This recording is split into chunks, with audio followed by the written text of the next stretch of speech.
Elias Ferrante hadn't set foot in that greenhouse in 4 years. He'd chained the door shut himself. So when he came around the tree line at 11 o'clock on a November night, soaked through, no coat, running like a man half his age, the last thing he expected was light coming through the glass. Clean glass. Somebody had washed it.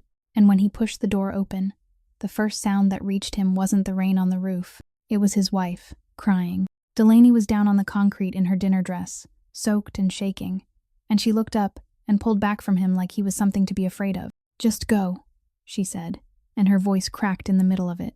"You've already taken everything. What else is there?" He didn't have an answer. Elias was 34 years old. He ran one of the 5 oldest families in the Great Lakes, and men who'd been in this business longer than he'd been alive stood up when he walked into a room. He had never once raised his voice to make that happen. He'd never had to.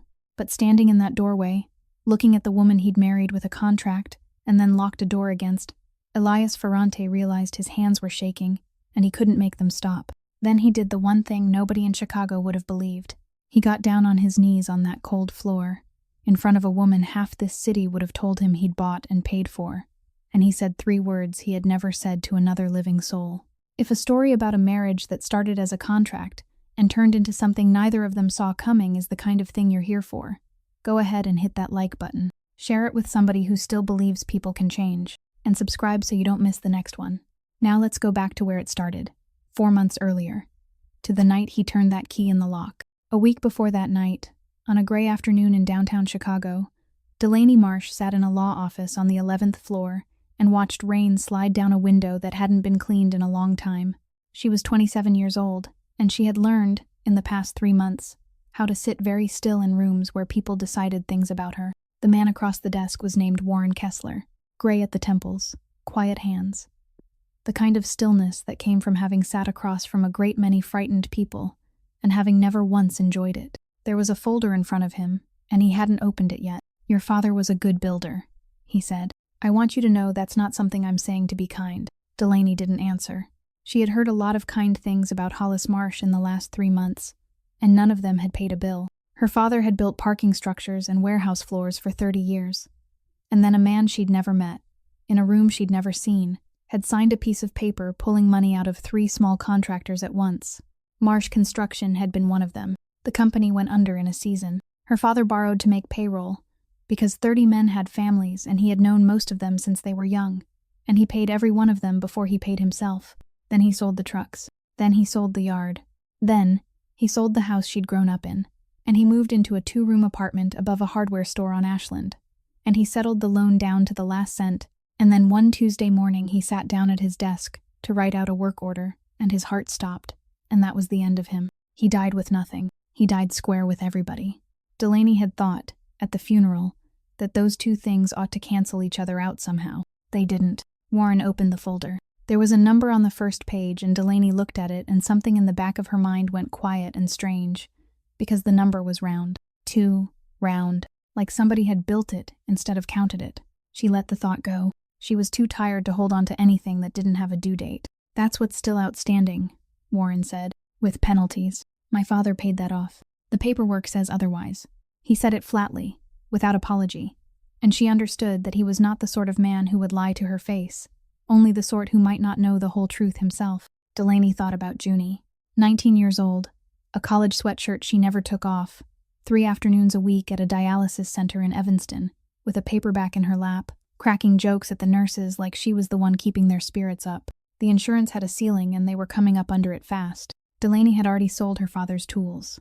She had already given up the apartment. She had already taken the second job, and then lost the first one. There was nothing left in the drawer. Warren took a single sheet out of the folder and slid it across the desk, face up. It wasn't a payment plan. It wasn't a demand letter.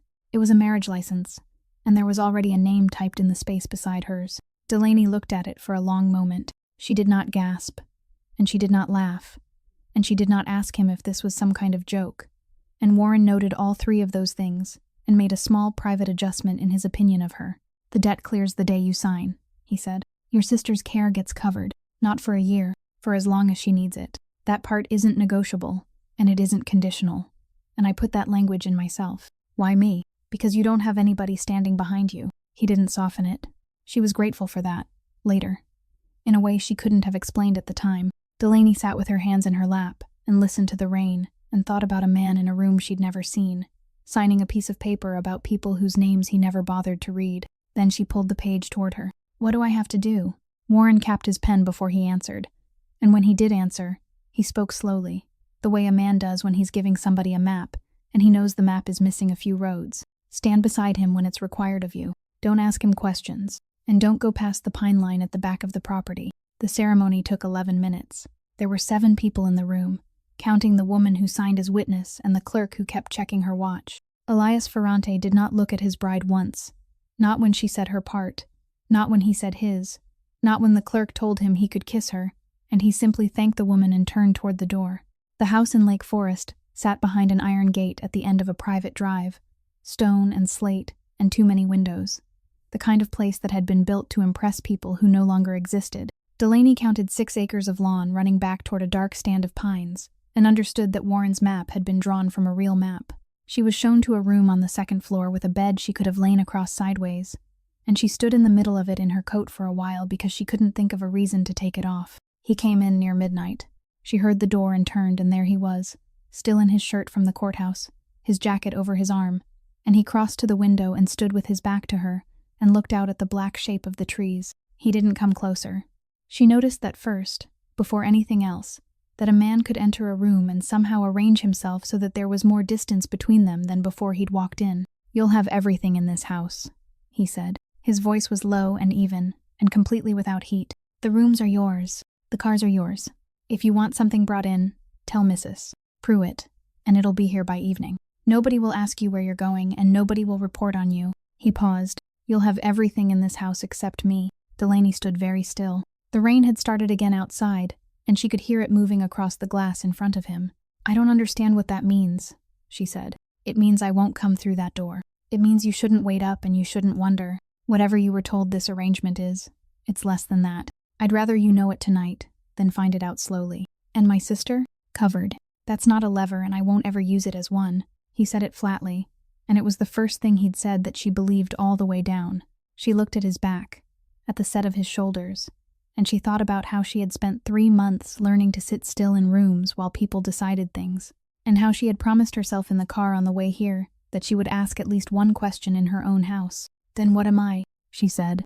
Elias turned. It was the first time he'd looked at her since the clerk had put the pen in his hand, and his eyes went over her the way a man reads a page he already knows the ending of. He didn't answer right away. He walked to the door and opened it, and he stopped there with his hand on the frame, and he said, "You're a signature." Then he stepped through and pulled it shut, and a moment later she heard the bolt slide home in the adjoining door, and the sound of it went through the room like a dropped plate. Delaney stood there a long while. She did not cry. She had learned, over 3 months of funeral arrangements and creditor calls, and sitting in a plastic chair in a dialysis waiting room, making her face look calm for her little sister, that crying was a thing that required a private room and a spare hour, and she had not been able to afford either in some time.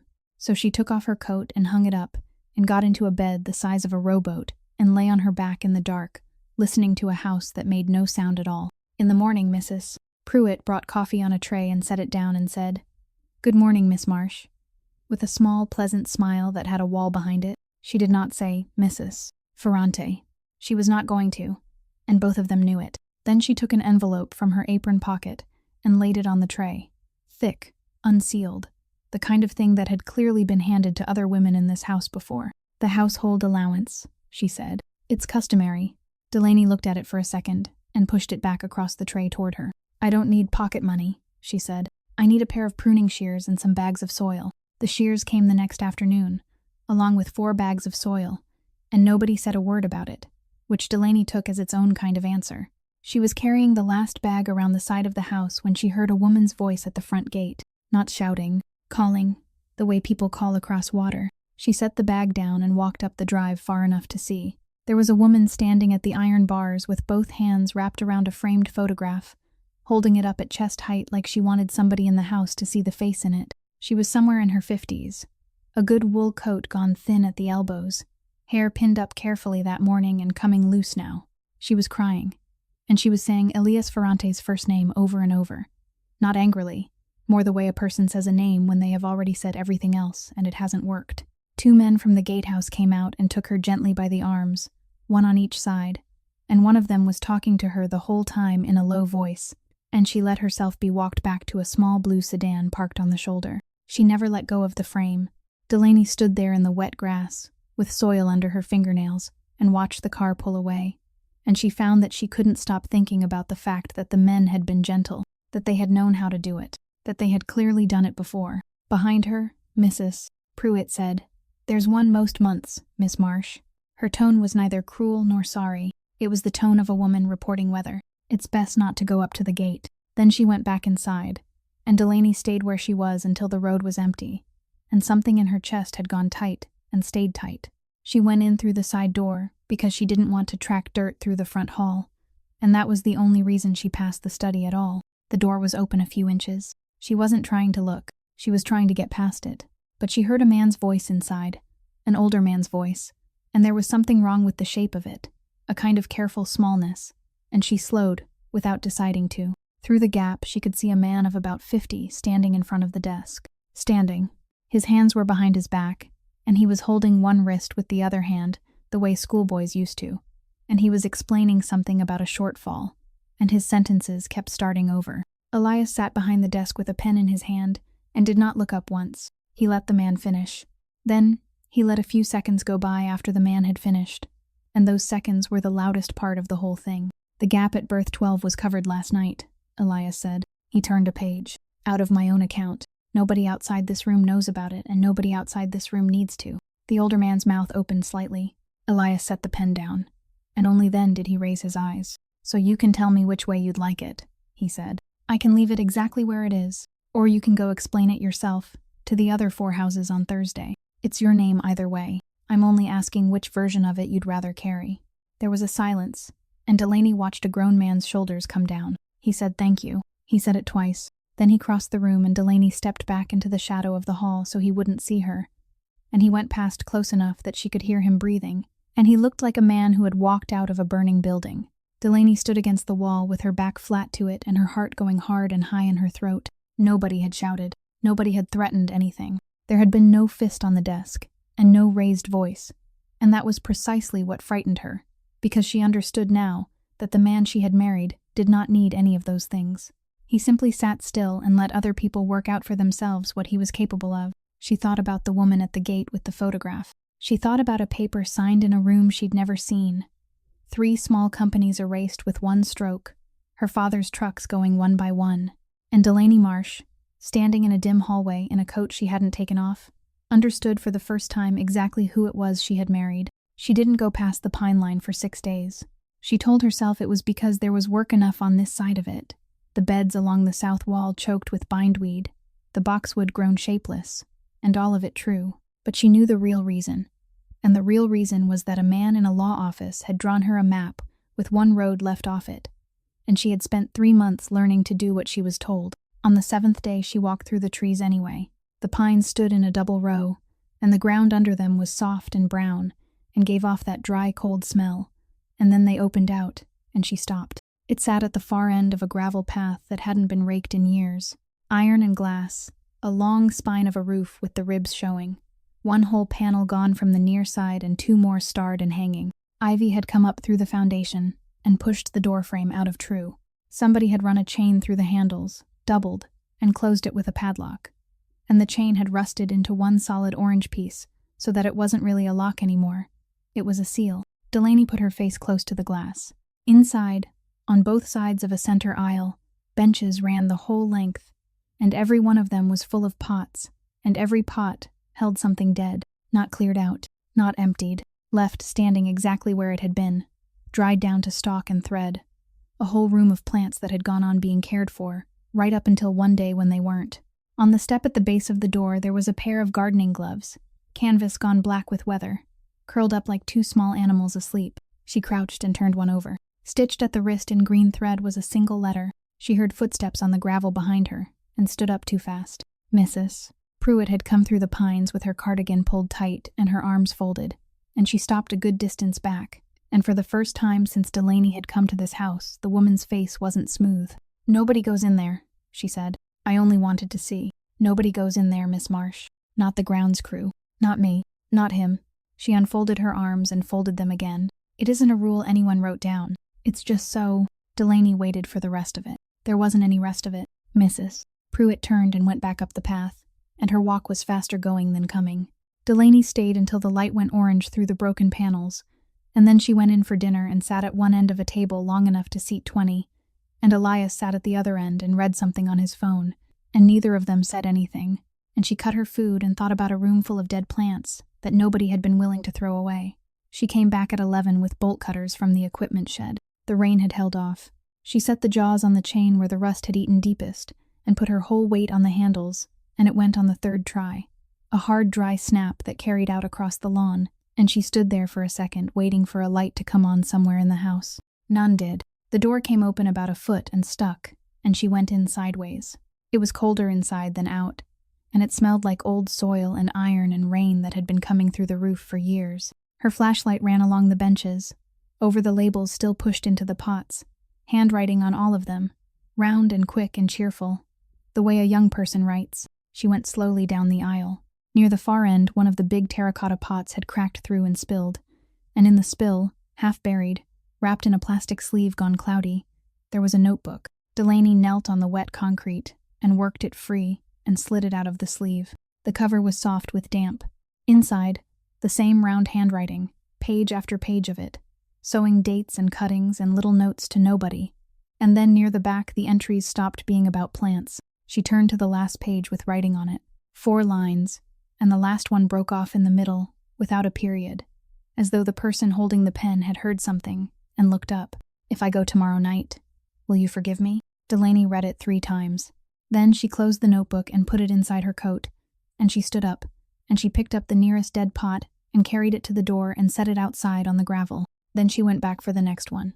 It took her 11 nights to empty the benches, and on the 12th, she was still awake at 3 in the morning because her hands hurt and her back hurt, and sleep had stopped coming easily to her sometime in August.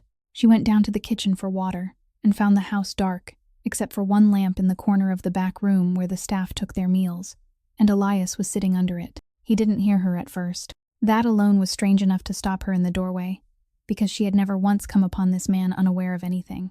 His shirt was scorched black across one shoulder and up the sleeve, the fabric gone stiff and papery. There was soot in the lines of his face. His right hand was wrapped in a strip of cloth that had been torn off something and knotted with his teeth, and he was holding it in his lap, the way you hold something that belongs to somebody else. There was a fire, he said, without turning around, at the warehouse on the south slip. She came in. Is anyone hurt? 4 men, 1 badly. He said it evenly. The doctor's still down there with them.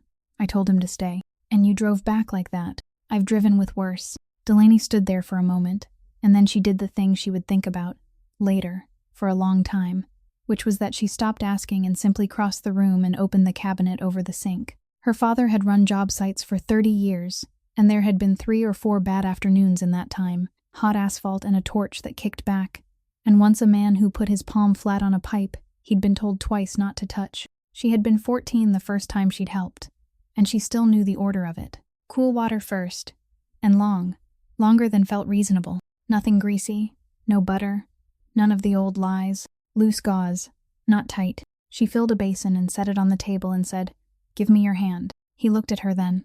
There was a beat where she thought he was going to refuse, and she understood that refusing would have been easier for him, and she just held her hand out and waited, and something in him gave. He put the hand in the water. He didn't make a sound, but she saw his jaw go.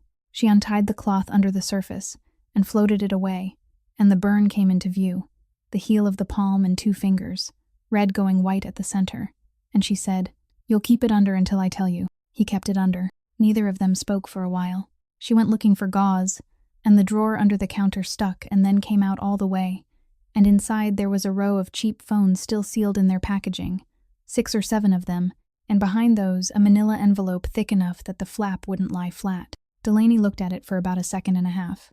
Then she took the gauze from the front of the drawer and pushed the drawer shut with her hip and came back to the table. He had watched the whole thing. She knew he had. He didn't say anything about it, and she didn't either. And something passed between them in that silence that neither of them would have known how to name. She lifted his hand out of the water and patted around the burn without touching it, and laid the gauze on loose and taped it at the wrist. And she turned the tape under so the edge wouldn't catch. Change it tomorrow, she said. If it starts to smell, or if the pain gets worse instead of better, that's not something to wait on. She capped the tape and put it back. Elias flexed the fingers slightly and watched her gather up the basin. You're not going to ask me why, he said. Delaney stopped with the basin in her hands. She had a dozen questions, and she had been carrying most of them since the afternoon at the gate. And there was a notebook in the drawer of her nightstand upstairs, with round handwriting in it that she hadn't mentioned to a living soul. She looked at him across the table, at the soot in the creases of his face, at a man who had gone back into a burning building and then driven himself home and sat alone in the dark rather than wake anyone. Are you going to answer? She said. He didn't. The lamp hummed, and the house was silent all around them, and he sat there with his bandaged hand open on the table, and he did not answer her. So Delaney carried the basin to the sink and poured it out and rinsed it and set it on the rack, and then she went upstairs. Warren Kessler was standing in the hall by the service door with his coat still on, and he had been there the whole time, and he didn't say a word. There was a potting bench at the far end of the greenhouse, oak, heavy, built to last longer than whoever had ordered it. Delaney had left it for last, because clearing it meant admitting she was almost finished with the easy part of the work. And one gray afternoon in the second week of October, she finally pulled the drawer. It came out an inch and jammed. She worked it side to side, and something inside shifted and let go, and the drawer slid open on a mess of seed packets, a snapped pair of scissors, a roll of green twine, and lying face down against the back panel, a photograph. She turned it over on her palm. 20 or so people arranged on the steps of a brick building, the light thin and early spring, a banner behind them for a soil restoration workshop at the University of Illinois. In the middle of the front row, a young woman held a potted seedling out toward the camera with both hands, laughing, mid-sentence, the kind of person who ends up in the middle of a photograph without having tried to be there. Delaney looked at her for a while, at the round, open face, and thought that she had a face you would remember. And then her eye went past her, up and to the left, to the back row where the bodies were half in shadow, to a girl standing slightly turned away with her arms crossed and her chin down, dark hair pulled back, caught in the exact half-second of glancing off toward something outside the frame. Delaney stopped breathing. She carried the photograph to the broken panel where the light was best and held it up and looked at it until her arms started to ache. She had been 22 that spring. She had gone to that workshop because a professor had put her name in for it and because there'd been a bus. She had sat in the third row of a lecture hall for one semester with a girl who always came in late and always had dirt under her nails and who used to say hey and hold the door, and they had never once had a conversation longer than the width of a hallway, and Delaney had never known her last name. She had not thought about her in years. She had not had any reason to. Delaney stood in a greenhouse she had opened with bolt cutters, holding a photograph of herself she had never seen, and the cold that went through her had nothing at all to do with the weather. Up at the house, in the study with the curtains drawn, Warren Kessler stood in front of the desk with his hands in his coat pockets and said, "She's been out there again the last 4 nights, past 2 in the morning on Tuesday." Elias didn't answer. He was turned away from the desk toward the wall of monitors that nobody but he ever looked at, and one of the panels showed the long, pale interior of the greenhouse, grainy in the infrared, and in it, a woman was working her way down a row of glass with a bucket and a cloth, doing one pane, then the next, then the next. "I can have Pruitt tell her the structure isn't sound," Warren said. "It wouldn't even be a lie. That roof's a hazard." He waited. "Do you want her told to stop?" Elias watched the screen. She had got a stepladder from somewhere, and she was working the upper row now, and she'd stop every so often and press the back of her wrist against her forehead and then start again. He had watched her do this on the 3rd night after she came to the house, when the chain was still on the door and she had only stood outside with her face near the glass. He had watched her come back with the bolt cutters. He had sat in this chair with the lights off and watched her carry the dead ones out one at a time and line them up on the gravel, all night, 30 or 40 of them, and he had not gone down. He had not gone down any of the nights. 4 years he hadn't put his hand on that door, and there wasn't 1 hour of the past 3 months that he hadn't known exactly what was happening inside it. And both of those things were true, and he had made his peace with neither. "No," Elias said. "Let her do it." Warren was quiet a moment. "You could go down there yourself." Elias reached over and turned the monitor off, and the room went dark except for the lamp, and he picked up his pen with his left hand because the right one was still bandaged. "That'll be all tonight, Warren," he said. They arrived on a Sunday, 2 cars, and by the time Delaney came up from the pines with soil on her knees, the luggage was already inside. Sylvia Ferrante was Elias's aunt, near 60, small and upright, and beautifully turned out in the way of women who have never in their lives been caught at a disadvantage.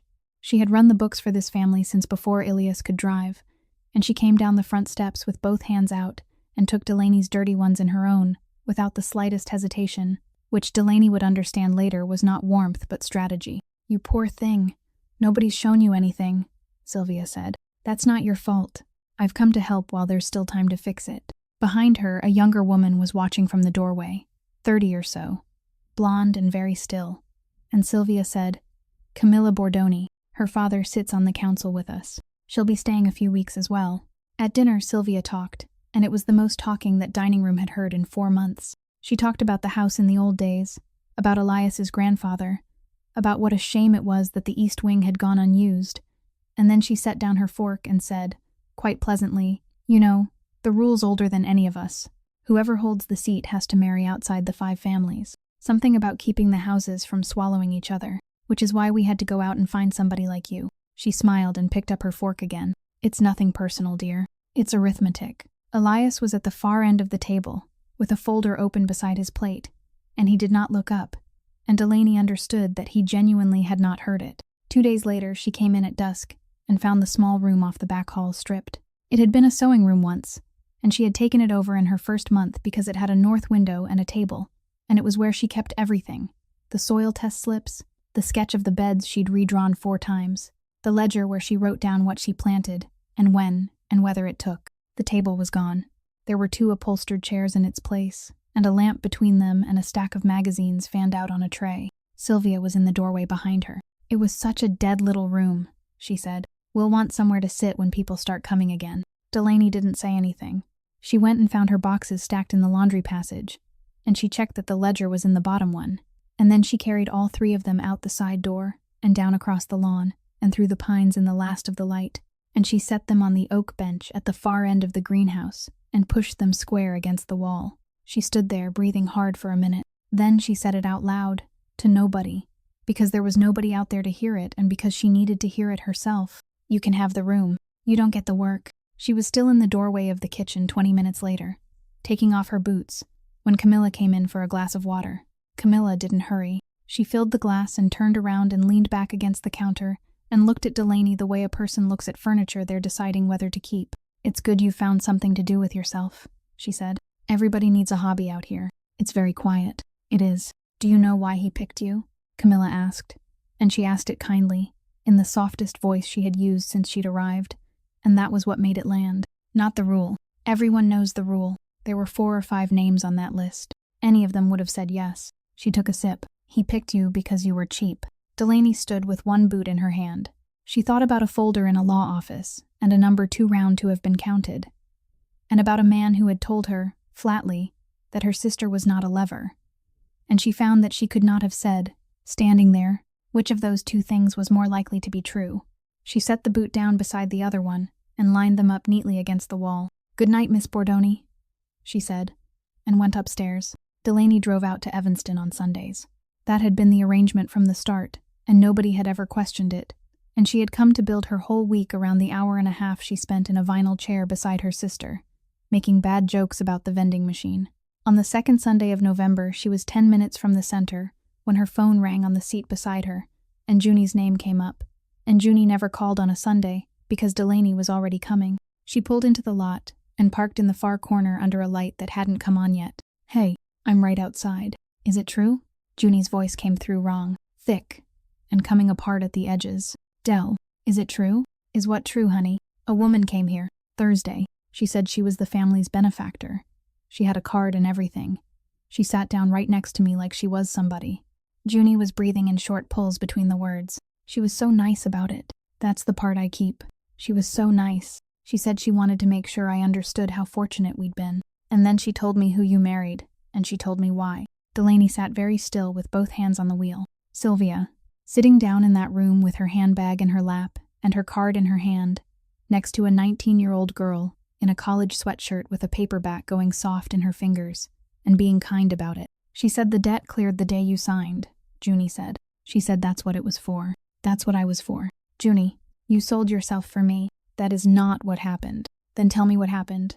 And Delaney opened her mouth and found that she couldn't, because the truth was, a marriage license slid face up across a desk and a man saying, "You're a signature," and a bolt going home in a door, and there was no arrangement of those words that a 19-year-old was going to survive hearing. Dell, I've been sitting here doing the math, 3 days a week, and every one of them is paid for with you. Junie's voice cracked all the way through. I'd rather stop. Do you hear me? I would rather stop than have you locked up in some house with a man who bought you. I'd rather stop. Something went through Delaney then that she had no name for. Cold and total. A mother's fear in the body of a woman who had been somebody's mother since she was 17, and their own had walked out. She heard her father's voice come out of her, the flat calm he used on job sites when something had gone badly wrong, and men were watching him for what to do next. You listen to me. You're not stopping anything. Dell, you are not stopping anything, Junie Marsh, and if you say that sentence to me one more time, I will come in there and sit in that room until you take it back. She heard her sister go quiet. Out past the windshield, the lot light finally came on, buzzing, throwing everything pink. She got it wrong, Delaney said. And she was surprised at how steady it came out. She got most of it wrong. It's not what she made it sound like. Are you okay? I'm okay. Really okay? Or Delaney okay? And Delaney closed her eyes. I've got a greenhouse, she said. Did I tell you that? Nobody's used it in years, and I've been bringing it back. I'm out there most nights. He gets me whatever I ask for. Soil, tools, whatever I want. I ask and it turns up. All of it was true, and none of it was the answer to the question. He's good to me, honey. He's quiet, but he's good to me. She heard her sister start to cry. Differently now. The way people cry when they've been let go of something. I've been so scared since Thursday. I know. Come in, okay? I saved you the chair by the window. I'll be there in 5 minutes. Save it. Dell? Yeah. I love you. I love you more. 5 minutes. Delaney ended the call and set the phone face down on the passenger seat. She checked the mirror, out of habit, the way you do. Then her hands came off the wheel and she bent forward until her forehead was against the top of it. And she stayed like that, and everything she had been holding since a rainy afternoon in a law office on the 11th floor came up out of her at once, silently, the whole length of her shaking with it. In the far corner of a parking lot with the engine still running, it took 4 minutes. Then she sat up and wiped her face with the heel of her hand and looked in the mirror properly this time and fixed what could be fixed. And she got out of the car and went in smiling. The council dinner was set for the second Friday of the month, and Sylvia planned it. And Delaney learned about her own seat at it the way she learned most things in that house, which was by walking into a room and finding it already decided. 22 at the table. The heads of the 5 families and their wives and the men who spoke for them, and Elias at the top, and Delaney at the very bottom end with an empty chair on her left, because somebody had canceled and nobody had thought to move her up. She had put on the green dress. She had done her hair the way her mother used to do it before school concerts, and she had sat through the soup and the first course listening to men discuss the port and the trucking and the winter schedule, and she had said thank you to the girl who filled her glass, and twice she had caught Sylvia watching her from 4 seats up with an expression like a woman checking a pot that hadn't come to the boil yet. It happened between the plates. Camilla had been talking down the table about how difficult it was to run a house this size, how it took a certain upbringing, all of it delivered lightly and to no one in particular, and then she reached into the small bag beside her chair and took out a folded sheet of paper and smoothed it open on the tablecloth in front of her. I found this in the study, she said. I hope nobody minds. It's only that I thought it was rather touching. In its way, the room didn't go quiet all at once. It went quiet in pieces, the way a room does when people at one end understand before people at the other. It's the marriage license, Camilla said. There's a schedule attached to it, terms and considerations. You know how these things are drawn up. She turned the page a little toward the candlelight and read the last part aloud in a clear, pleasant voice. The settlement of the outstanding obligation, the assumption of the medical costs, the figure at the bottom, all of it. And she read it well, the way somebody reads a poem they've practiced. Then she folded the page in half and set it down and looked up brightly. 22 of us, she said, and one of us came with a price on the invoice. Somebody's glass touched a plate. Nobody else moved. Delaney felt the heat come up her neck and into her face, and she did not put her hands under the table because she was not going to give anyone that. And she looked the whole length of the tablecloth to the far end, past the candles and the folded napkins, and the 20 other faces already turning to watch. Elias raised his head. Their eyes met. It lasted long enough that she knew he had heard every word, long enough that she saw him understand exactly what had just been done, and to whom. Then he set his glass down on the cloth and turned to the man on his left and said something about the schedule at berth 9, and the man answered him, and the conversation started up again around the middle of the table like water going around a stone. Delaney sat there for a moment. Then she put her napkin beside her plate and stood up. She did not knock her chair back, and she did not raise her voice. And every head in that room came around to her, and she let it be quiet for a second before she spoke, because her father used to say that a man who talks over noise is asking to be ignored. "You read the part you wanted to read, Miss Bordoni," she said. "There's a line further down. It has my father's name on it." Camilla's smile stayed where it was but stopped meaning anything. His company went under because somebody in a room a long way from him signed a paper that had 3 names on it, and he never once read them out loud. My father borrowed money to make payroll. 30 men. He paid every one of them before he took $1 for himself. Then he sold the trucks, and the yard, and the house we grew up in. And he settled that loan down to the last cent, and then he died at his desk with nothing in his name, and not one man in this state able to say he was owed. She looked around the table, unhurried, at the 5 families and their wives and the men who spoke for them. "If there's anybody sitting here tonight who's done that," she said, "I'll take my seat, and I won't say another word all evening." Nobody answered her. 22 people, and not one of them had anything to say. And the candles went on burning, and somewhere behind her a serving door swung and swung back. Delaney waited for it. She gave it a full breath longer than was comfortable. Then she pushed her chair in neatly against the table, the way she had been taught as a girl, and she walked out of the room. She held it together across the front hall, which was 30 feet of parquet, and took her about 9 seconds, and cost her more than the whole dinner had. She did not go upstairs. Upstairs meant a hallway with people in it, and a door that Mrs. Pruitt would knock on within the hour to ask, with that pleasant wall behind her face, whether Miss Marsh was feeling quite well. Delaney went out through the side door in her green dress with no coat, and the cold hit her like a hand, and she kept walking.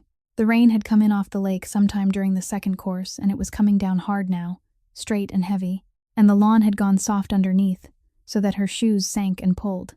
And finally she stopped, and stepped out of them, and left them on the grass, and went on in her stockings. 6 acres. She knew every yard of it by then. She knew where the ground dipped and held water, and she knew where the old brick path ran 2 inches under the turf. And she walked it in the dark with the rain running down the back of her neck and into her dress, and she wasn't cold anymore by the halfway point, which was its own kind of warning that she was too far gone to notice. Through the pines, the needles were slick, and she went down once on her hip and got up and kept going. The greenhouse came out of the dark ahead of her, and she got the door open and dragged it shut behind her, and the sound of the rain changed, went from all around her to just above her, drumming on the panes she had cleaned with her own hands. She stood in the aisle dripping. The roses were on the 3rd bench down, the ones she had cut back to almost nothing in September because there'd been nothing else to do with them, and every single person who had seen them said they were finished, and they had put out new wood in October, and now, in the 2nd week of November, in a building with a hole in its roof, 4 of them had opened. She had checked on them that morning. She had been so pleased with herself that morning. Delaney got as far as the bench, and then her legs stopped agreeing to hold her, and she went down onto the concrete beside them. And what came up out of her then was not about Camilla Bordoni. Camilla was nothing. Camilla was a woman with a folded page and a rehearsed voice, and Delaney had already handled her, standing up, in front of 22 people, with her chin level. She had done that. She would have that for the rest of her life. What broke her was the length of the table. It was a man raising his head and finding her at the far end of it, and looking straight at her, and knowing, and setting his glass down on the cloth, and turning to the man on his left. It was the fact that he had heard all of it, and it had not been enough to cost him 1 sentence. She had asked him once what she was, and he had told her the truth, and she had gone on for 4 months quietly deciding he'd been wrong, cleaning his sister's glass in the dark, dressing his burn at 3 in the morning, telling her own sister on the phone that he was good to her, and tonight in front of everybody, he had shown her the answer again, and she had no argument left against it. She cried until it hurt her ribs. Up at the house, Camilla came across the drawing room with 2 glasses, and put one down and then let her hand rest on Elias's forearm, on the sleeve, lightly, the way you touch something you consider already yours. Elias looked down at that hand. He looked at it for a long moment without moving. Then he stood up so abruptly that the glass went over on the table beside him, and he said, "Where's my wife?" Sylvia waved her fingers without turning around. "Sulking, I imagine." "Let her be, darling. You've indulged her enough for one night." He was already past her.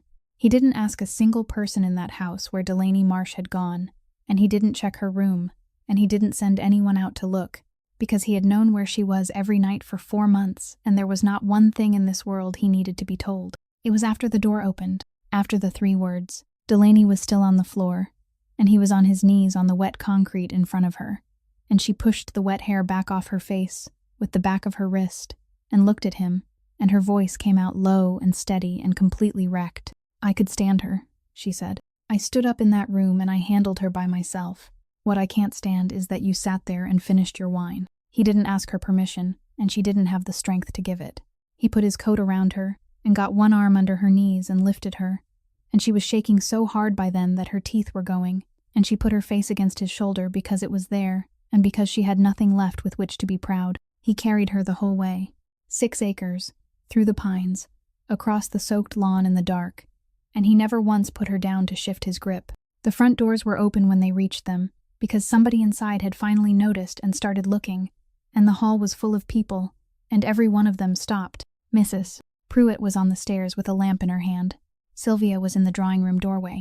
Camilla was behind her. They saw Elias Ferrante come in soaked to the skin with his wife in his arms and mud to his knees, and his shirt stuck to him, and nobody said one word. "Get Dr. Ruiz," he said. "Tonight, not the morning." A man went for the phone.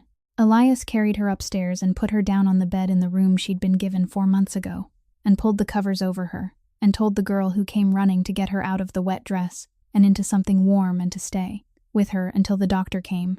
Then he stood there a second longer, looking down at her, and Delaney had her eyes closed and didn't see it. He came down the front staircase slowly. The wet had gone dark down the whole front of him, and he left prints on the parquet, and he didn't seem to notice. He went into the drawing room and stood just inside the door, and Sylvia had already arranged her face into concern and had a sentence ready, and he spoke first, quietly, in a voice that people in that house would talk about for years afterward, precisely because of how quiet it was. "Your accounts at First Meridian were closed this evening," he said. "It's done. The apartment in Streeterville is held in the company's name, and as of tomorrow morning your name comes off the residency. You may take 2 cases. Sylvia's mouth opened. What came out of it was not a sentence. She started 3 times, and the 3rd time she got as far as his name and stopped. And in 59 years of being the smartest woman in every room she had entered, nobody present had ever heard Sylvia Ferrante stammer. "Elias," she managed, "you cannot possibly—" "I've already done it." Camilla stepped forward. She had her chin up, and she had that clear, pleasant voice ready, and she got out. "Over one dinner? Your grandmother would be ashamed of." And Elias turned his head toward her, and she stopped like she'd walked into glass. "Your father has 3 port contracts on my desk," he said. "They've been waiting on my signature since Tuesday." He let that sit. "So you tell me, would you like me to sign them? Or would you like to say one more thing to me tonight?" Camilla did not say one more thing. Elias looked at the 2 of them, at the woman who had run his family's books since he was a boy, and the woman who had read a folded page aloud to 22 people, and there was nothing in his face at all. "Cars at 6, he said. "Both of you." He walked back out into the hall. Mrs. Pruitt was still standing on the stairs with the lamp. She had worked in this house for 11 years, and she had never been spoken to sharply in any of them, and she opened her mouth now, the way people do when they intend to explain that they had no part in anything. "You'll be paid through the end of the month," Elias said, going past her. "Be out by then." Then he went up the stairs 2 at a time, and by the time the doctor's headlights swung into the drive he was already sitting in the chair beside his wife's bed with his wet shirt still on, and he did not move out of it for the rest of the night. Dr. Ruiz called it pneumonia by the 2nd morning, and wanted her in a hospital, and Elias asked what a hospital would do that couldn't be done in that room, and when the answer turned out to be nothing, except make it easier on the doctor, Ruiz stayed. There was a nurse on rotation, and there were 2 women from the kitchen ready to help, and none of them were allowed to do the one thing that mattered. Elias changed the cloth on her forehead himself. Every 20 minutes, all 3 nights, wringing it out in the basin and folding it and laying it across her. And when the nurse offered to take over, he said no. And when Ruiz told him plainly that he was going to fall down if he didn't sleep, he said thank you, and went on doing it. He called Evanston every evening at 7. He got the front desk to put him through to the ward, and he told a 19-year-old girl that her sister had a fever, and that it was being watched, and that there was nothing she needed to do except her own treatment on Tuesday. And the 3rd night, Junie asked him straight out whether Delaney was going to be all right, and he said yes. And he found that he had no idea whether he was lying. She talked in her sleep. That was the part he had not been prepared for. Somewhere after midnight on the 2nd night, she started saying her father's name, And then she was apologizing to him, over and over, about the yard, about the trucks, about not having been able to hold on to any of it, telling a dead man that she'd tried, that she'd gone to the bank twice. Later she was apologizing to her sister, and that was worse, because what she said to her sister was that she was sorry she'd sold herself, and that she'd meant to find another way, and there hadn't been another way.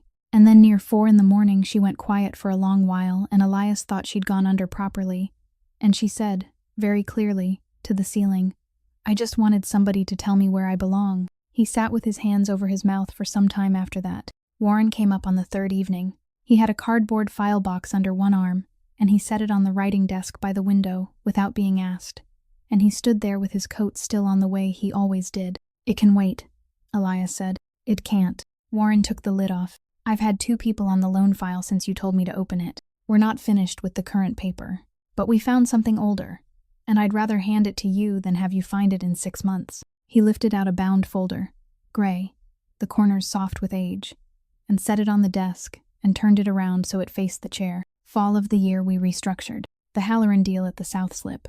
Elias didn't get up. I remember it. You needed liquidity in a hurry. The instruction went out to pull the standing lines from the smaller contractors. There were 3. It was a page and a half. And it went out over your signature on a Thursday afternoon. And it worked. And the deal closed on the Monday." Warren opened the folder to the second page and stepped back. "The 3 names are in the middle of the page." Elias got up then. He crossed the room and put both hands on the edge of the desk and read. And there it was, the 3rd name in a list of 3, set in the same typeface as the 2 above it, in a document he had signed at a conference table in the middle of a long afternoon, with a pen somebody had handed him, 1 page and a half, an instruction he had never read the names on, because there had been no reason to read the names on it. Marsh Construction. He stood there a long time. Down the hall, a clock did something. Behind him in the bed, his wife was breathing badly, and had been for 3 nights. A woman who had walked 6 acres in the rain because he had picked up a glass and set it down. A woman who had told her sister on the telephone that he was good to her. He had not stumbled into a marriage with a woman who happened to be in debt. He had made the debt. He had ended her father's company with a signature he could not now recall producing. And the man had sold his trucks and his yard, and the house his daughters grew up in, and had paid every dollar back and died at his desk. And 4 years later, a folder had come across a desk with a young woman's name on it. And Elias Ferrante had looked at the terms and thought that they were fair. Warren waited. He had known this man since he was 19 years old, and he had seen him take bad news standing up more times than he could count, and he was ready for the questions. The, "How did this get past me?" The "Who else has seen it?" There were none.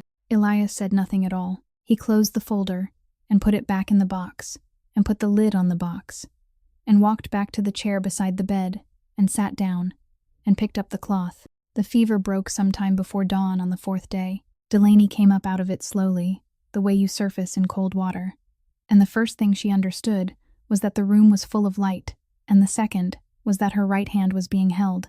Elias was in the chair with his head back and his eyes closed, and 4 days of beard on him, and his fingers still around hers, and when she moved, he was awake instantly. "Don't sit up," he said. His voice had gone to gravel. "Ruiz will have my head." She looked at him for a while. She had a great many things to say, and no order to put them in. And in the end, what came out was, "How long?" 3 nights. This is the 4th morning. He poured water and put the glass in her left hand, and watched her drink it. "Your sister knows. I called her every evening. She's fine. She's cross with me. She says you're not allowed to do this again." Delaney laughed, and it turned into coughing, and he waited it out. Then she said, "Where are they?" "Gone. Both of them. That was Friday night." She nodded slowly and let her head go back against the pillow, and she looked at the ceiling, and she said, "I'm not going to pretend that fixes anything." "No," he said, "it doesn't." He let go of her hand and sat forward, with his elbows on his knees, and his fingers laced, and he stared at the floor between his shoes for a long moment. "I need to tell you about my sister." Delaney turned her head. Her name was Noelle. She was 24. He said it plainly. "The Hallorans came out of the south side, and they'd been pushing at us for 2 years. And there were 4 other houses watching to see which way it would go. And the way these things have always been settled is with a marriage. So I settled it. I went to her and I explained it to her the way I'd explain a schedule. She was going to be engaged to Bram Halloran's son in the spring." He turned his hands over. "She asked me not to. She asked me every week for 3 months. She sat on the end of my desk, and she cried, and I let her cry, and then I went back to my paperwork, because I had decided that peace was worth more than what it cost her, and that is a decision I made with my eyes open, and I'd like you to hear me say that." Delaney didn't move. The night before the engagement, she took a car and left. Nobody knew where she'd gone. It was raining. He stopped. He was very still. "There was an accident on the interstate about 40 miles north. That's all of it. That's the entire story. The furnace came on somewhere below them and ran and shut off. The greenhouse was hers," he said. "She built the whole thing back herself. She was out there in February with a heat gun taking paint off the frames. I had the chain put on it the week after the funeral, and I have not walked through that door since. And I want you to understand that I knew what you were doing out there from the third night, and I sat in that study and watched it, and I couldn't make myself go down." He looked up at her finally. "I didn't touch you because you weren't worth touching. That's not the reason. The reason is that every time I looked at you, I saw exactly the thing my sister ran from. A man who moves people where they're needed." Delaney lay there and let it settle through her. All of it. The 4 months of it. Then she said, "Bring me my coat, the one from Friday." He didn't ask why. He got it off the hook by the door and brought it, and she took the photograph out of the inside pocket where it had been since October, curled from being carried, and she held it out. He took it and looked at it, and his face changed in a way she had not seen and would not see again. "That's her," he said. "That's Champagne. That's the spring she was 20. She'd have been about," and then he stopped, because his eye had gone up and left into the back row, and he did not need Delaney to tell him. He sat with it in both hands for a long moment. "You knew her." "Not really. Not the way that word means." Delaney's voice was very quiet. "1 semester. She used to come in late and hold the door for whoever was behind her. I never knew her last name. She said hey to me in a hallway maybe 20 times in my whole life, and I hadn't thought about her in 6 years." She reached over to the nightstand drawer and took out the notebook in its cloudy plastic sleeve and put it in his lap. This was under a broken pot at the far end. "I've had it since the first night I went in there. I didn't know how to give it to you." Elias looked down at the round, quick handwriting on the cover and did not open it. Warren came out on the Thursday. Delaney was well enough by then to be downstairs in the back room with a blanket over her knees, and she watched him take off his coat and hang it up, which he had never once done in that house, and she understood that whatever he had come to say was going to take a while. "Your father settled the loan," he said, "in full, 16 days before he died." He put a single page on the table between them. It was a payoff letter, and it had a bank stamp on it, and the date was in September of the year before last. "This was in a client folder in your aunt's office in the city," he said to Elias. "Not in the system. Never scanned, never logged. The satisfaction was never filed with the county either, which is why nothing showed against the property when it sold." She sat on the paper. Delaney looked at the page. She thought about a number too round to have been counted, sitting on a desk on the 11th floor, while rain came down a dirty window. "The figure that came to you," Warren went on, "was the original principal built back up with default interest and penalty accrual from a date that never happened. It's a construction. It took my people about 4 hours once they knew to look, and it would have taken anybody 4 hours." He said the last part carefully. "It was never reviewed because it came from her." Elias had not sat down. He was standing by the window with his back half to the room, the way he had stood the first night she came to this house, and Delaney watched him and saw that his shoulders had a different set to them now. "She wanted somebody in this house who couldn't leave it," Warren said. "That's the whole of it. A wife with nothing behind her, and a debt she'd never get out from under. She's run the books in this family since before you could drive, and she was not going to be moved down the table by a stranger." He gathered his papers. "I'll be in the car." When the front door closed, Elias came away from the window. He had a slim folder in his hand, and he set it on the table in front of Delaney, and on top of it he laid a set of car keys. "There's nothing owed," he said. "There never was. You've been living in this house for 4 months on a debt that was paid before I ever heard your name." His voice was level and completely without defense. "Warren's put together what you'll need. The car is yours. It's in your name as of this morning. There's an account, also yours, and neither of those things is conditional on anything. Your sister's care continues exactly as it is. That doesn't stop if you walk out of here today, and it doesn't stop if you never speak to me again. I want that said out loud in front of you, so there's no possibility of it being a lever later on." Delaney looked at the folder. She looked at the keys sitting on top of it, the little tag with the dealer's name on it. Outside the window, the lawn ran back gray and flat toward the pines, and past the pines was a building with a hole in its roof and 4 roses that had opened in November. She picked up the folder. She held it for a moment, and Elias stood absolutely still, and she saw that he had prepared himself for this, and that he had not prepared himself well. Then she put it back down on the table and left her hand flat on top of it. 4 months ago, she said, a man slid a piece of paper across a desk at me and told me what my life was going to be, and I signed it, because there wasn't a single other thing I could do. She looked up at him. Now you've put another piece of paper in front of me, and you've already decided what's on it. The car, the account, where I'll live. What's fair? She tapped the folder once with 2 fingers. So, I want to ask you something, and I want you to think before you answer it. Are you going to let me decide this myself? Or are you going to move me where I'm needed one more time? Elias didn't answer for a long moment. Then he pulled out the chair across from her and sat down in it, slowly, and put his hands flat on the table, and said, "What do you want, Delaney?" It was the first time in 4 months he had asked her a question.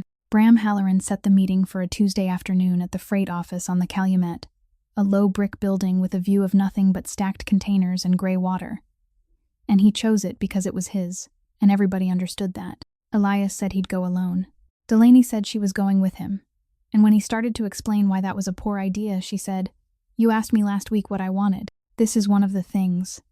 And he looked at her for a second, and then went and got her coat. Halloran was 60 and heavy through the shoulders, and he came around the desk to shake her hand and called her Mrs. Ferrante, twice, warmly, because he knew exactly how she had come by the name. There were papers on the desk, the transfer of the trucking line, the North Yard, the standing contracts, all of it drawn and ready. "It's a fair number," Halloran said, sitting back down. "Better than fair, given the circumstances. Your aunt's been very forthcoming about what's in those books, Elias, and if those books ever land on the wrong desk, you understand there's no number at all." Elias said nothing. He'd said almost nothing since they arrived. Warren's phone buzzed on the arm of his chair, and he looked at it, and Delaney watched his face change. And Warren said, quietly, "There's a dark SUV behind your sister's transport on the Edens. It came on at Old Orchard, and it's been sitting in her blind side for 6 miles. The room went very still. Halloran didn't gloat. That was the thing about him. He simply reached out and moved the papers 2 inches closer to Elias, and set the pen on top of them, and said, "Roads are terrible in November." Elias started to rise, and Delaney was already standing. She was up before he was, and she put one hand flat on the desk, and she was not shaking, and afterward she would not be able to explain that. "Mr. Halloran," she said, "3 days ago I sat down with a woman named Ruth Ellery at the Chicago Tribune. She's been on the port for 2 years. She has copies. All of it. The ledgers, the shipping manifests, the transfer schedule with your name on 11 pages of it. Everything my husband's aunt was holding, and a good deal she wasn't." Halloran's eyes went past her to Elias, checking, and what he found in Elias's face was a man hearing this for the first time. Elias turned his head slowly and looked at Warren Kessler, and Warren looked back at him and did not look away. And that was the whole of it, and neither of them said a word. "It's in the paper's document system on a hold," Delaney said. "It publishes on Friday morning unless it's pulled. There's one person who can pull it, and it isn't Ruth, and it isn't my husband." She let that stand. "It's me. Young lady, I've thought about this a great deal," she said, "so please listen. You've got a car behind my sister on the Edens right now, and you're going to make a decision about it in the next 2 minutes, and I want you to be clear about what happens on either side of that decision, because if that car doesn't come off the highway, I'm not going to call anybody. I'm not going to shout. I'm not going to threaten you. I'm not going to do one single thing." She held his eyes. "I'm going to sit down in that chair and be quiet. And on Friday morning it prints itself." Nobody moved. Out on the water a tug worked its way past the slip, and the sound of it came through the glass. 2 minutes, Delaney said.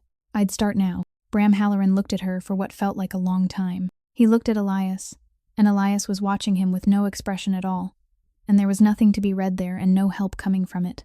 Then he took his phone out of his jacket and turned slightly away from the desk the way men do when they don't want their mouths read, and made a call that lasted 11 seconds. Warren's phone buzzed again a minute and a half later. He read it, and cleared his throat once, and said, "It came off at Dempster. It's gone." Delaney let out a breath she had been holding since Old Orchard. Halloran put his phone face down on the desk and pushed the papers back toward the middle, away from both of them, and something in the room had turned over, and everybody in it knew which way. "Sit down, Mrs. Ferrante," he said, and it was almost gentle. "Let's talk about Friday." "No," Delaney said. She picked up her handbag. "We're not going to talk about Friday. You wanted to buy something from us this afternoon, and my husband hasn't said whether it's for sale." She looked at Elias for the first time since she'd stood up. "Is it?" Elias got to his feet. "It isn't," he said, and they walked out. They talked about it that night in the study with the door shut, and Warren did not make it easy for him, because Warren had never once in 20 years made anything easy for him. "Say it out loud so you hear it," Warren said. "You walk that box into the federal building on Dearborn and you are not negotiating from strength. You're confessing. Whatever they give you in return, you'll have given more. The trucking goes. The port interest goes. The name goes. And I don't mean the business. I mean the name." He put both hands on the back of the chair. 4 generations. Your great-grandfather came off the boat and bought 1 truck and hauled crushed stone out of a quarry in Lamont with his own hands. And everything you've been sitting on top of since you were 26 came out of that truck. You'd be the one who ended it. There'd be nobody else to point at. Elias had not sat down through any of it. He was at the window with the curtain pulled back, looking out across the black lawn toward the pines. And past the pines, low down and small at this distance, there was a light burning in the greenhouse where his wife was working late again. "She sleeps with the lamp on," he said. Warren stopped. "What?" "Every night since the dinner. I've seen it under the door." He let the curtain fall back. "My grandfather built this name so that nobody in his house would ever have to be afraid. That was the point of all of it. That was what the truck was for." He turned around and looked at Warren. "My wife sleeps with the lamp on, so he built it wrong." Warren didn't say anything. He picked up his coat off the chair and folded it over his arm, and he stood there a moment, and then he nodded once and went to make the call. It took 11 weeks.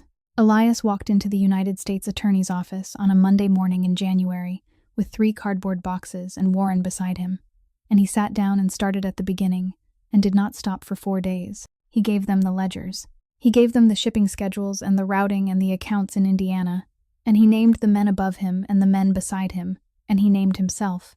And what he asked for in return was not for himself at all. He asked for the drivers. He asked for the dock crews, the dispatchers, the yardmen, the hundreds of people who had loaded what they were told to load on the shift they were given, and the agreement that came back covered every one of them who had not knowingly handled contraband. He signed his own exposure without a word about it. The lawful side of the business, the construction and the concrete and the yards, was walled off and left standing, and everything else was wound down and closed, and by spring, the Ferrante name meant a contractor, with 200 employees, and a bonding line, and nothing else at all. Bram Halloran lost his terminal license in March, and was indicted in June. Sylvia Ferrante was charged that same spring with wire fraud and obstruction, and Delaney did not go to the arraignment, and never asked what she wore to it. And somewhere in the middle of all that paper, in the routing files for a shipment that had gone out of the South Slip 4 years earlier, there was a manifest with a driver's name on it, and a bill of lading he had signed, without ever having seen what was behind the door of his own trailer, and it went into the record with everything else. His conviction was reopened in April. He came home in the last week of May. His mother, a woman in her 50s who had stood at an iron gate most months for 4 years holding up a photograph and calling a name, did not come back to the gate again. She wrote a letter instead. Delaney found it in the mail and read it standing up in the front hall, and then had to sit down on the stairs. Junie's numbers came back steady in February and stayed steady. She was listed and waiting, and it was not a miracle, and nobody pretended it was one. But she registered for 2 classes in the fall, and on the phone one Sunday she told her sister she'd been assigned a paper on the Great Lakes watershed, and that she intended to be insufferable about it. The safe deposit box in Sylvia Ferrante's name was opened under warrant that summer, and among the bonds and the deeds, and a string of pearls that had belonged to her mother, there was a phone, an old model, 4 or 5 years out of date, dead, with a hairline crack across one corner of the screen. It came to Elias through Warren in a plastic evidence sleeve with a property slip stapled to it, and he sat with it on the desk in front of him for most of an afternoon before he found a charger that fit. It took 20 minutes to hold enough to come on. The lock screen was a photograph of a seed tray. Warren had already told him the rest by then, the part that had come out of the phone records and the tow log, that the vehicle had been searched by somebody before the state police arrived that night, and that only one person had been in a position to do it, and had done it. And Elias had listened to all of that, and had not reacted at all. And it was not until the screen lit that his hands stopped being steady. There was one unsent message in the drafts folder, timestamped 11:47, the night before the engagement, addressed to him. "I'm not leaving you. I'm going to get something that can save you. If I don't make it back in time, open the greenhouse for me. Don't let it die." Elias did not move. Warren went on, because Warren had decided that the man should hear all of it in one sitting, and never have to hear it again. And he laid out what the file said, that Noelle Ferrante had been driving north that night toward Milwaukee, that she had an appointment the following morning with an attorney who had no connection to any of the 5 families, and that in the trunk of that car had been 11 months of copied ledgers, documenting what her aunt had been moving through the accounts, which a 24-year-old girl had been quietly assembling out of an office nobody thought to lock, because nobody had ever imagined she'd want anything from it. She had not been running from an engagement. She had been going to get the one thing that would have taken the seat out from under Sylvia and put her brother beyond her reach, and she had planned to be back before anybody noticed the car was gone. Elias sat there with the phone in his hand. He sat there so long that the screen went dark on its own, and he had to touch it to bring the message back. 4 years, he said finally. His voice barely made it across the desk. 4 years I have carried it around that she ran from me. He looked up, and he was not a young man in that moment, and he was not an old one either. He was simply somebody who had just found out what his life had actually been about. She wasn't running from me. She was running toward me. Delaney had come in at some point and was standing beside the desk. She read it over his shoulder, the whole of it, the 2 lines about the greenhouse last. She thought about a chain rusted into one solid piece, and bolt cutters from an equipment shed, and 11 nights of carrying dead pots out onto the gravel one at a time. She didn't say any of that. She put her hand over his on the desk and closed her fingers around it. Then don't let her have gone for nothing, she said. The last of it came a month later, in a call log entered as an exhibit. The number that had reached Bram Halloran's people at 2:10 on that Tuesday afternoon, with the route, the transport company, and the window, belonged to Camilla Bordoni. She had gotten the schedule from Mrs. Pruitt, who had been let go with pay through the end of the month and who had never been asked to hand back the list of standing appointments. And in the file underneath, because the government had been thorough, was the reason. Bordoni money had been gone for 2 years. Camilla's father was into Halloran for more than the house was worth, and Halloran had offered to clear it, and the price had been 1 phone call from a young woman who had spent her whole life being told she was an asset. Elias read it all the way through twice. He could have ended her with it. Warren waited for him to say so. Instead, Elias took out his phone and wrote 4 lines to a number he hadn't used in a year, and Warren, who read it later because Elias handed him the phone without being asked, said afterward that it was the moment he stopped worrying about what kind of man had come out the other side of all this. I signed your father's contracts in February. They're clear and they'll stay clear. Nobody owns that debt now, and nobody can hold it over you again. Don't let anyone buy you with something like that a second time. A little over a year later, Ferrante Holdings was a construction company, and nothing more. 240 people on the payroll, concrete and structural steel and parking decks, the same work Hollis Marsh had done his whole life.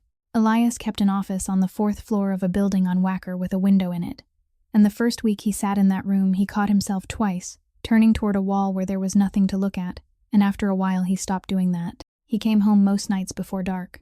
There was still a house in Lake Forest and 6 acres behind it, and at the far end of them, past the pines, there was a greenhouse with every pane in the roof replaced. It had taken 3 seasons. The frames had been stripped and repainted, and the benches rebuilt, and the ivy taken out of the foundation by hand. And above the door, cut into a plain oak board by a man who did signage for the yards, there was a name, Noel's Glass House. 2 afternoons a week it filled with children. They came out from the port neighborhoods on a bus, sons and daughters of dock crews and dispatchers and drivers. And Delaney taught them how to start seed, and how to tell dry soil from thirsty soil, and why you cut a rose back hard in the fall, even though it looks like you're killing it. They laughed the whole time. They laughed in a way that carried out across the lawn so that you could hear them from the terrace, and their parents stood along the porch with coffee and watched through the glass, and every child went home at the end of the afternoon with a small paper packet of seed and instructions to report back. Their roses on the 3rd bench were the same ones. Nobody had ever needed to replace those. They were married again in June, in the greenhouse, 40 people, folding chairs on the gravel and the doors propped open and the light coming down green through the leaves. Junie stood up beside her sister, 21 years old, steady, in her 2nd year, and insufferable about it exactly as promised. Warren Kessler gave a short reading and had to stop once in the middle of it. When it came Elias's turn, he had a card in his hand with words on it that he had worked on for a week, and he looked at it, and then he put it in his pocket. The first time I married you, he said, I stood in a room upstairs and told you what you were. I said you were a signature. His voice went, and he waited. And nobody in that greenhouse moved. I was wrong. You're the reason. That evening they ate at the long table in the dining room, all 40 of them shoulder to shoulder down the length of it. No head and no foot, and Elias and Delaney sat side by side in the middle with their chairs pulled close, and there was so much noise in that room that Mrs. Pruitt's ghost of a house would not have recognized it. Money can buy a signature. It cannot buy a person's place at the table, and it cannot buy the right to decide who they are. Love isn't proven by what a man promises in a quiet room. It's proven by whether he stands up when the person he loves is being made small in front of everybody, and whether he stays standing after. And sometimes making amends isn't about going back to fix what you broke, because that door is closed and it stays closed. Sometimes it's about paying the price in the present, out of your own pocket, so that nobody else has to pay it in your place. If this story moved you, please take a moment to like this video and share it with someone who needs to hear it today, and subscribe to our channel so you can join us for a new story every day. We would truly love to know how you felt as you listened. So please leave a comment and tell us what stayed with you, what part touched your heart, and whether you have ever seen someone in your own life choose to do the harder, better thing. We read every message, and your words mean more to us than you know. Thank you for spending this time with us. We wish you good health, peace in your home, and quiet joy in your days. Goodbye for now, and we will see you again in the next story.